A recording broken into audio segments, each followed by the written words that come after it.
Welcome back to the Steve Malzberg Show, everybody. I'm Ed Berliner. Thanks so much for joining us. Steve will be back on Wednesday. As I mentioned earlier in the show, I had the wonderful time of life to live in Boston and the Boston area for 4 years. Made a lot of great friends there.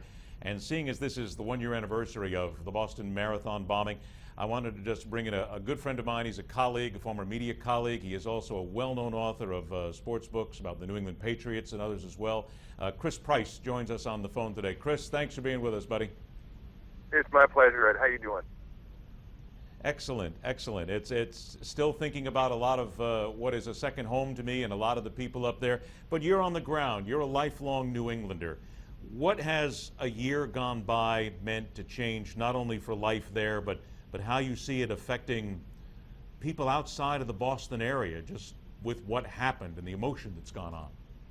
Well, it was a tremendously emotional event. I mean, that kind of goes without saying. But I think that when you talk about the marathon, and the marathon in particular, I know we've spoken about this on a number of occasions, the two of us, that the marathon is not your traditional world-class sporting event here in Boston. A lot of times people will turn on a Bruins game or a Celtics game, Red Sox, Patriots, whatever, and they'll be able to see a world-class sporting event. This is unique in that you all felt you feel like you're a part of the marathon. I can look out my back window and I can see the halfway point of the marathon itself.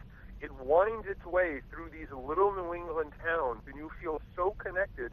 You feel so emotionally, so a part of what's going on when you see these world-class marathoners pass within 3 feet of you.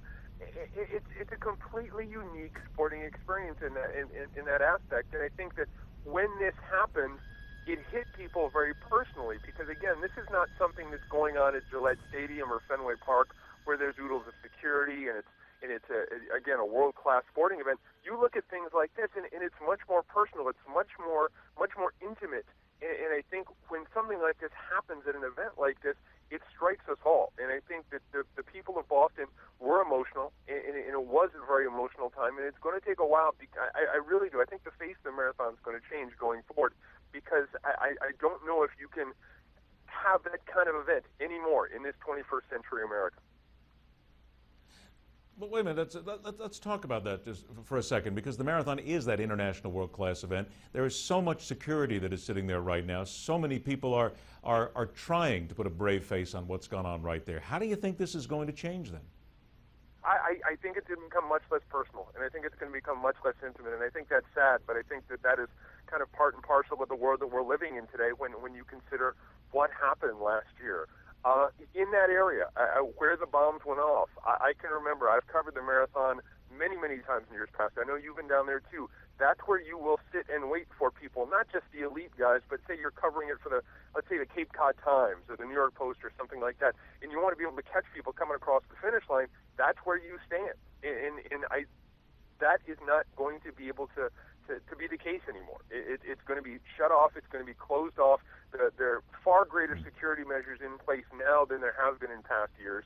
And so it's going to change. It's going to change a little bit. The face of the marathon is going to change a little bit. And again, I think we're because of it.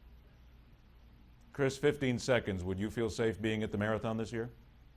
Yes, I would. I really do. I think it's important to communicate that to people. I know that they've stepped up security. I know that it's again, we lament the fact that things have changed, but at the same time, I do. I think that the security is far greater now. I would have no problem taking my wife and family down to the marathon this year.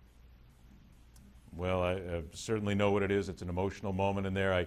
I leave the best with you, your wife, and your son. Hope to talk to you soon. And please, Boston strong, my friend. Definitely. Take care, Ed. We'll talk to you soon. Thanks a lot, Chris.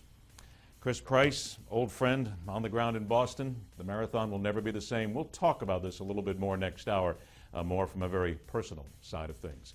I'm Ed Berliner, sitting in for Steve Malzberg. Stick around. We got another hour to come right here on Newsmax.